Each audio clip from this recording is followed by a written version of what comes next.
The real reason why Queen Elizabeth II loves going on tour to Australia.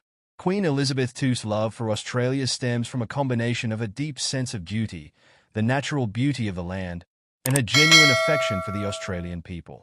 Over the course of her reign, she made 16 official visits to Australia, more than any other Commonwealth country, indicating the special bond between the Queen and the nation.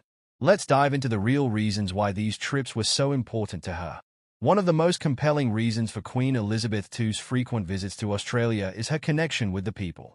Australia, being a major member of the Commonwealth, holds a special place in the Queen's heart. Her first visit to Australia in 1954, just 2 years after her coronation, was a historic moment that captured the imagination of the Australian public. During this trip, she became the first British Queen to set foot on Australian soil, a gesture seen as a symbol of respect and solidarity. The Queen's approach to these tours has always been one of engagement and interaction. She was known for her unwavering dedication to meeting as many Australians as possible, regardless of their social or economic status. This was not just a ceremonial duty for her. It was an opportunity to connect with her subjects on a personal level. Queen Elizabeth made a point of attending public gatherings, shaking hands, and even engaging in informal conversations, which left a lasting impression on many Australians. This personal touch created a deep sense of loyalty and affection between the Queen and the Australian people. For Queen Elizabeth II, duty was not just a word. It was the guiding principle that shaped her entire reign.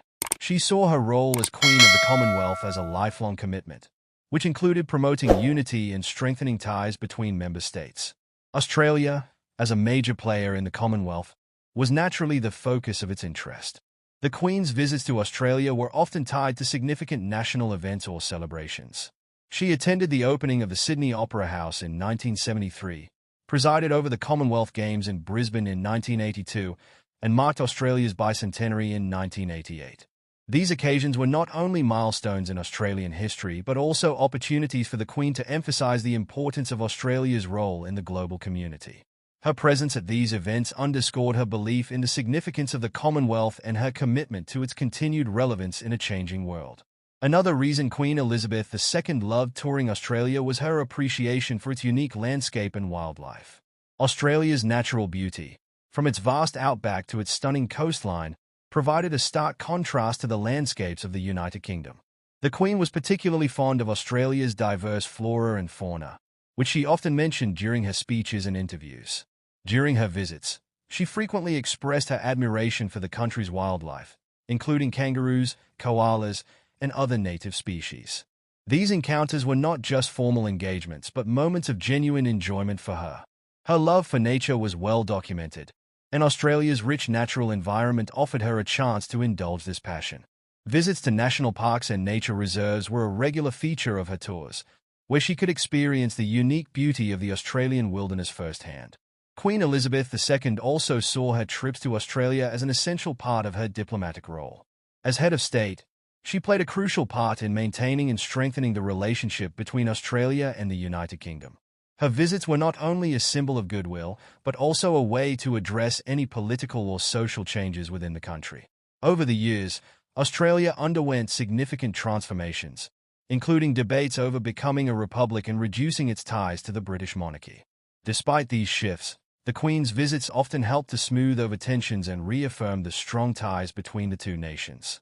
Her presence was a reminder of the historical connection and shared values that continued to bind Australia and the United Kingdom together, even as the world evolved. Australia was also a place of personal memories for the Queen and the royal family. Her visits were sometimes accompanied by her husband, Prince Philip, and later by her children and grandchildren.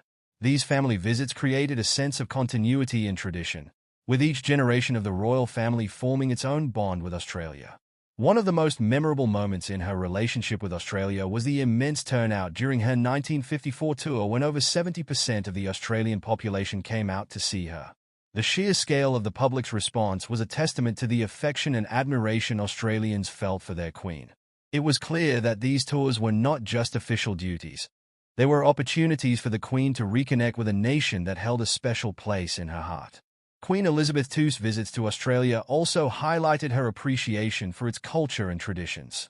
She took a keen interest in the indigenous cultures of Australia, acknowledging their significance in the country's heritage. Her interactions with Indigenous Australians, though often seen through the lens of formality, were genuine attempts to understand and respect their traditions and way of life. This respect for Australia's diverse cultural fabric added another layer to her connection with the country. The Queen also participated in traditional Australian activities and ceremonies, which further endeared her to the local population. Whether it was watching a cricket match or participating in agricultural shows, these moments of cultural immersion showed her willingness to engage with Australia's national identity on a deeper level.